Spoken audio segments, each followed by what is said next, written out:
Hello বন্ধুরা, তোমরা কেমন আছো? আজকে আবার চলে এসেছি একটা ছোট্ট ভ্লগ নিয়ে। তো আজকে টিফিনের জন্য বানানো হচ্ছিল ওটস। রোজই রোজ একই জিনিস খেতে অতটা ভালো লাগে না, তো ওটসটাও আমরা মাঝে মাঝে খেয়ে থাকি। তো অন্যদিন কী করি, ওটসটাকে প্রথমে মিক্সিতে মিহি করে পিষে নিই।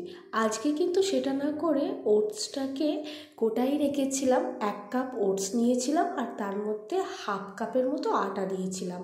তো সেটাকে জল দিয়ে খানিকক্ষণ ভিজিয়ে রেখেছিলাম। আপনারা চাইলে দুধ দিয়েও ভিজিয়ে রাখতে পারেন। তার মধ্যে দিয়ে দিয়েছিলাম আমাদের পছন্দ মতো সবজি। ওতে ছিল বিনস, গাজর, ক্যাপসিকাম, পেঁয়াজ আর কাঁচা লঙ্কা কুচি। আর আমি কালারের জন্য দিয়েছিলাম একটু হলুদ, আর স্বাদের জন্য নুন আর চিনি। অন্যদিন অল্প একটু জিরে গুঁড়ো, ধনে গুঁড়ো দিয়ে থাকলেও আজকে আর সেটা দিইনি।